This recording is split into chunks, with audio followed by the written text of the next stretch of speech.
Kia ora, it's Cassie, a.k.a. Novak, and I am back today with a writer tag. The authors are weird writer tag, that is. I saw this over on Emma Bennett's channel, so I'll link her video below. And I thought it was fun because it just seemed like a good way to kind of get a little bit more insight into an author's inner workings, if you will. So, the first question is, do you have bizarre internet searches? If so, what's the weirdest one? I was trying to think about this, and I don't know that I don't think I consider any of them to be weird. Like, everyone Googles poisons and how long it takes bodies to decompose in different places, right? Like, atmosphere, like if it's above ground, under the ground, where in the world, what might nibble on it, those kind of things, right? That's normal. The second question is, do you write people you know and just like into your story as villains or dumb people to kill off? I'm not sure about dumb people to kill off, but there's always that thing that if you piss someone off, you may end up a corpse in a book. Or worse, there are worse things than dying. I've definitely written people I know into books. Usually they're in fun, nice ways rather than in other ways. I don't think I would want to give anyone who I don't like the honor of being a villain. Like it's too much time and energy, right? Like they don't deserve that title. So no, I don't think I have, but I have killed people off for sure. Just working out that frustration, right? Three, does personal hygiene sometimes come second to writing? I don't think so. I would say that sometimes, because I write first thing in the morning, usually before other people get up. So if I'm uninterrupted and I've got a good flow on, I might not get out of my pajamas until far later than normal.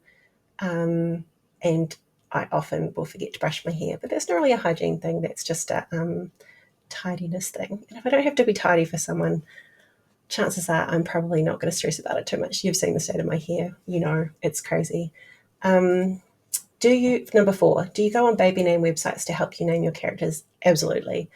Some websites are better than others. I haven't found one that I like more than others, but I tend to I quite often like to name characters or give characters names that have some kind of meaning that references their personality or their role in a story or other things like that. So in Butcher Bird, my main character's name was Jenna, and that literally means little bird, and it is a book full of birds, magpies in particular. And that is important, and that is the nickname her grandmother gives her. And birds are like there's very much bird themage motifs throughout the book. So that was a choice that I made intentionally.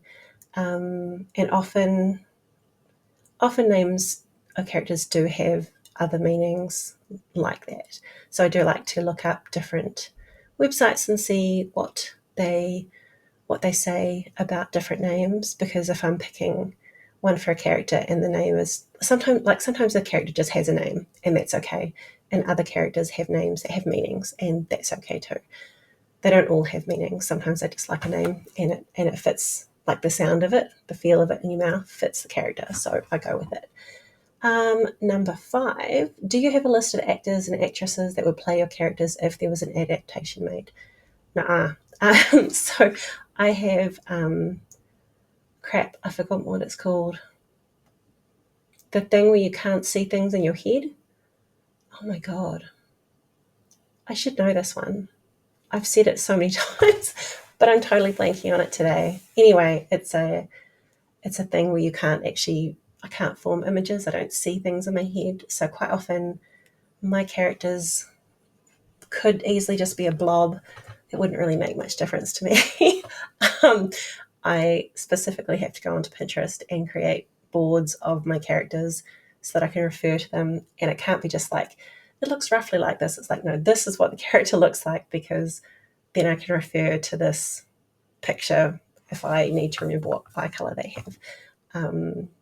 Because otherwise I just don't remember, and I don't really care. I have had a publisher book once And I had a reader email me and be like, hey, your character's eye color changed from green to brown in these scenes. And I'm like, I don't even know what color it was meant to be. So I just had to go through and pick one and then upload it with the tweak made so that it was consistent throughout the book. Have you ever stared at a stranger because they look like one of your characters? 6. No. Again, like if I'm not looking at the picture, I can't picture what the character looks like, and I won't be able to look at a character and go, look at a person and go, oh, that looks exactly like so and so. I might look at people to, like, if they're moving in an interesting way or they've got a particular thing that they're doing that reminds me of a character, I might like observe to, I don't like to say stare, observe to kind of like take that on board for my own writing. 7, do you talk to yourself to help work through scenes? If so, where do you talk to yourself? Yeah, all the time. I'm always muttering to myself. The kids think it's weird. I guess this is the weird writer tag. I often will talk to myself when I'm walking in the mornings. Oh my God. If you can hear that, this is today's edition of Harlow. She's catching bees or flies against the window. She doesn't like to eat them, but she likes to capture them and then spit them out on the ground and watch them walk around. She's a weirdo. Maybe we should have a dog's a weird tag too. Mine is definitely weird. She's just tossing it around at the moment. I guess flies is better than living like small furry things. Don't like flies. Anyway, talking to yourself, yes. Who doesn't talk to themselves? I think that's very normal. I will often, I often do. Sometimes sitting here at my computer or when I'm out walking or if I'm cooking or, doing anything and something occurs to me, I will blah it out to the world out loud. And it can be at the most random times. My kids are often like, what are you on about? I know, it just worked out a problem. It's all good. Number 8, while writing, do you make the expressions your characters are making? Yeah, I do. Sometimes because sometimes you write something and you're like, what does that feel like on your face? And then you have to try to figure it out. And I often struggle with that. So yeah, I do make expressions. I've also been known to get things to kind of work out fights. So like having toys in different places to kind of work out how a fight scene might operate. And that's very handy. Hopefully the dog has decided to stop barking now. Yes, dolls, toys, anything to position them. Sometimes I do this for sex scenes too, because I write reverse harem and there are not always just 2 people in the mix. And so sometimes you kind of have to get a feel for where everyone's body parts are going to be. And as a person who can't picture things in their head, that's very challenging. So yeah, I do not only make expressions, but move things around on my desk to get a feel for where stuff might be. Swords and other things. Number 9. Do you ever practice answering interview questions in case you make it big? Now, I never really considered that I might make it big. So that's not something I did. But also in my experience, when you're doing things, people tend to send you questions beforehand so that you kind of have a little bit of time to think about what you might say. And that's really helpful. So back in a year, 2019 maybe, there was FireCon, which was a really amazing online convention conference for lots of awesome, fantastic people who were there. Lots of Black and Indigenous writers and artists and creators and stuff, and it was phenomenal, so good. And it was the first year they ran it, and I got asked to be one of the guests of honor, and that was phenomenal. But they kind of send you a gist of what you're going to talk about so that you can kind of prepare, and you're not just like left entirely in the dark. I am prone to losing my words and forgetting questions halfway through talking about them. I put that down to the way my brain works, and I've always just taken the kind of the kind of approach that that's okay. I'm a human and I'm going to show up as a human. I show up as a human here. I hardly ever edit because I don't have the time or the energy, and what you see is exactly what you get.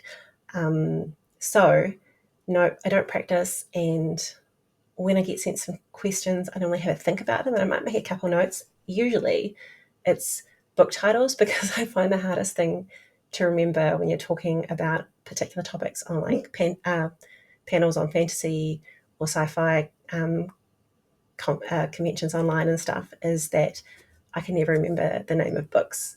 So if there's specific questions and I think there are books that I might want to talk about, I might write those down. Otherwise, it's just like, there's a green book with a mountain on the front or something, Yeah, I'm not very good at remembering those kind of things. So those are things I note down, but I do tend to just be really honest about where I'm at. I was on a panel once it was a romance panel, and I don't know what the topic was, but the mic got passed to me and I was like, nope.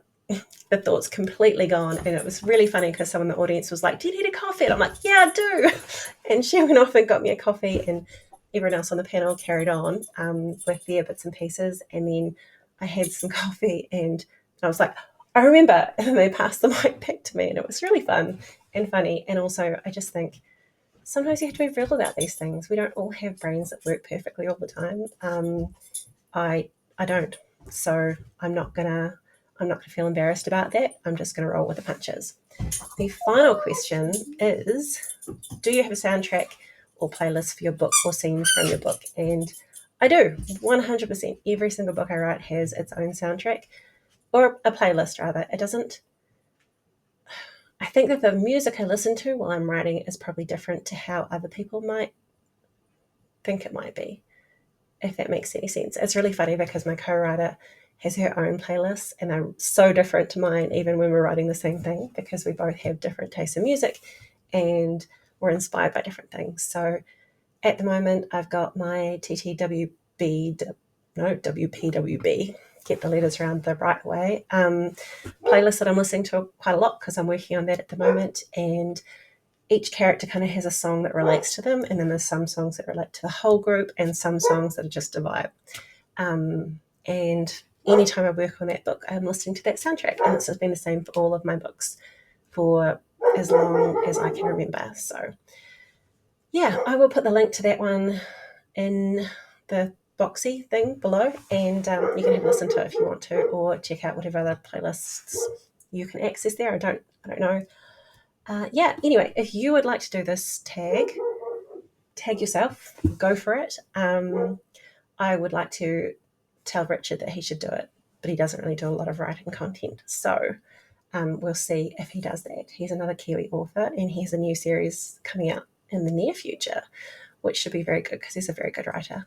Anyway, I'll link to his channel too. Actually, he has some really good takes on why you enjoy or don't enjoy potentially. He likes a good discussion, so you're allowed to disagree with him. Games or movies or TV shows. I find them quite enjoyable. He's a real life friend who I was in a writing group with many a year ago when we lived in the same area, and now we just chat online instead. So anyway, I'm going to go check out Emma's video. That's linked below as well, and let me know if you're going to do this one yourself. I would love to know what weird writing things, author things that you get up to. Catch you later.